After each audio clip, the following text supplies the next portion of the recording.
आप देख रहे हैं रियल हॉरर स्टोरीज और मैं आपके साथ धीरेन्द्र चौहान। आज की कहानी जो मैं आपको सुनाने जा रहा हूँ वो मेरे साथ शेयर की है विमल ने, और ये पूरी कहानी मैं आपको विमल के पॉइंट ऑफ व्यू से ही सुनाऊंगा। चलिए कहानी की तरफ चलते हैं। दोस्तों, मेरा नाम विमल है और मैं असम का रहने वाला हूँ, बक्सा ज़िले का। मैं आपको जो घटना बताने जा रहा हूँ वो मेरे साथ घटी थी जब मेरी नानी बहुत ज़्यादा बीमार थी। उनकी तबीयत और ज़्यादा ख़राब ना हो जाए, इसीलिए हमने रातों रात डॉक्टर को बुला लिया।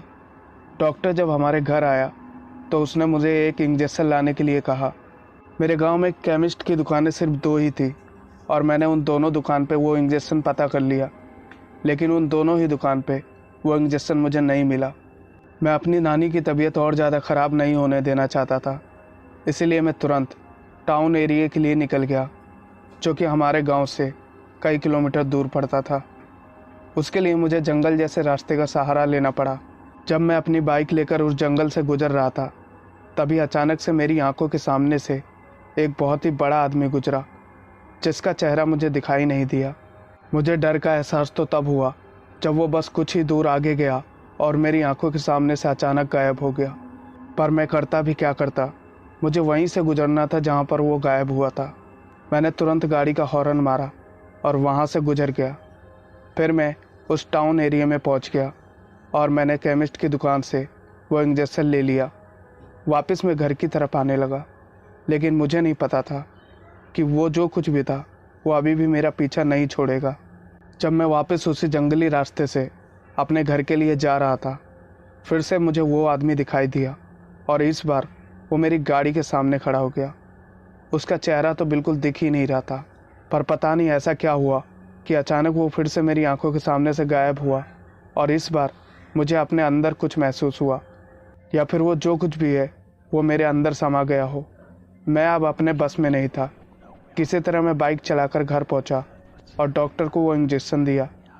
इंजेक्शन देने के बाद उन्होंने मेरी नानी को लगा दिया और मेरी नानी ठीक होने लगी थी।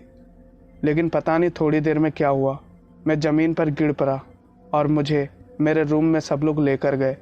वहाँ सबको पता चला कि मैं पूरी तरह से बेहोश हो चुका हूँ और वो डॉक्टर फिर मेरे पास आया। उसने मेरा इलाज किया, मेरी देखभाल की। उसके बाद मैं होश में आ गया कुछ देर बाद, लेकिन होश में आने के बाद मैं बस बड़बड़ाए जा रहा था। मैं क्या बोल रहा था वो किसी को भी समझ नहीं आ रहा था।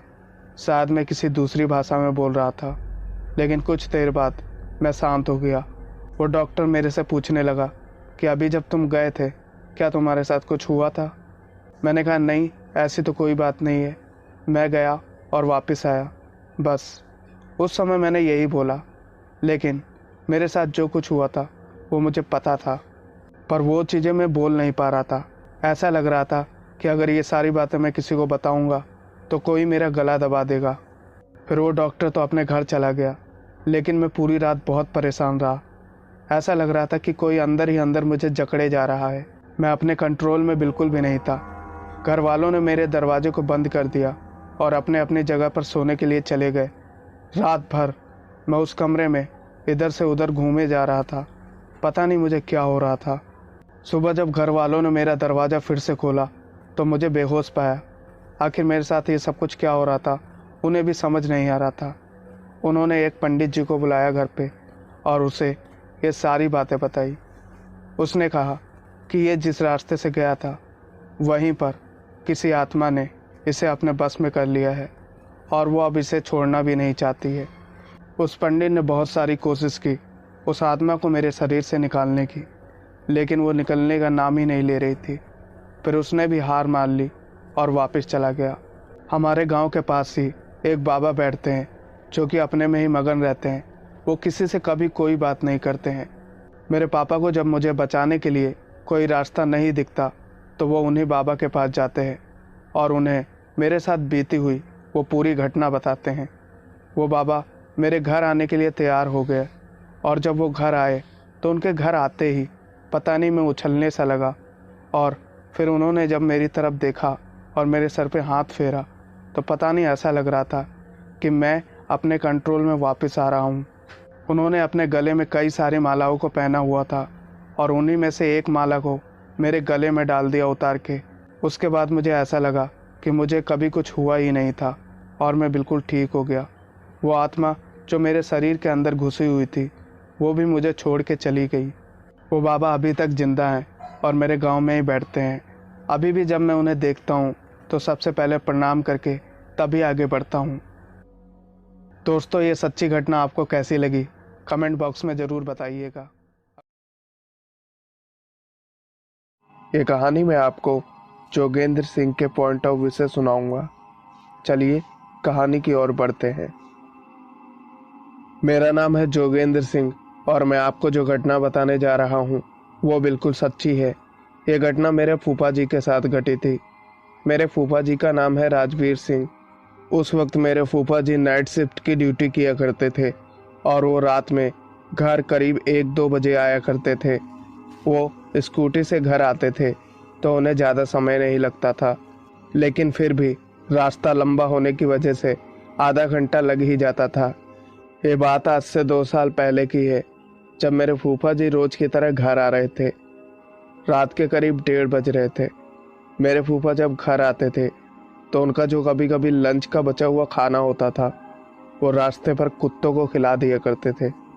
और उस रात भी जब वो अपना खाना बैग से निकाले और कुत्तों को खिला रहे थे तब अचानक से पता नहीं उनको बड़ी जोर से ठंड लगी, जबकि वो बिल्कुल गर्मियों का मौसम चल रहा था।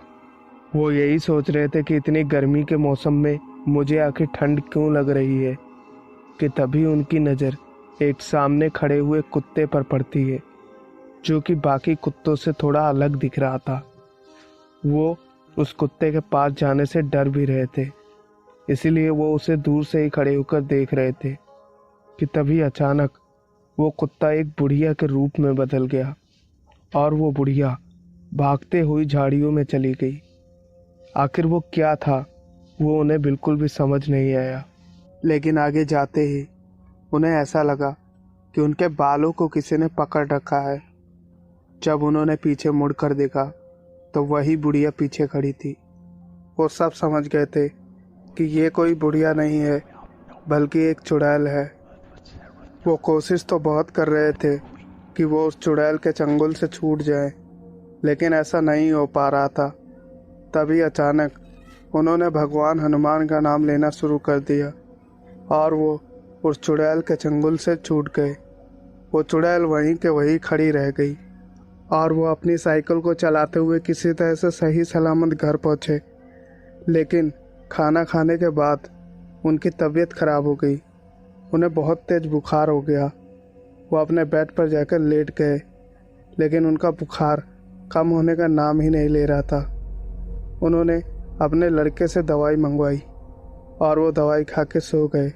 सुबह जब उनकी नींद खुली तो उनका अपना शरीर बहुत ही भारी महसूस हो रहा था, लेकिन वो करते भी क्या करते। वो ये सारी बात अपने परिवार में किसी को नहीं बताना चाहते थे। जिंदगी में पहली बार उन्हें सबसे ज़्यादा डर का एहसास हुआ था। उसके बाद से उन्होंने अपना रास्ता बदल दिया और उस रास्ते से कभी भी ड्यूटी पर नहीं जाते थे। लेकिन उसके बाद उनको वो चुड़ैल दोबारा नहीं दिखाई दी। तो दोस्तों, ये कहानी आपको कैसी लगी? कहानी अगर अच्छी लगी तो कहानी को लाइक कर दीजिएगा और एक कमेंट भी कर दीजिएगा। और ऐसी ही और कहानियाँ सुनने के लिए चैनल को सब्सक्राइब ज़रूर कीजिएगा। मैं मिलता हूँ आपको और कहानियों के साथ। तब तक के लिए good bye and take care.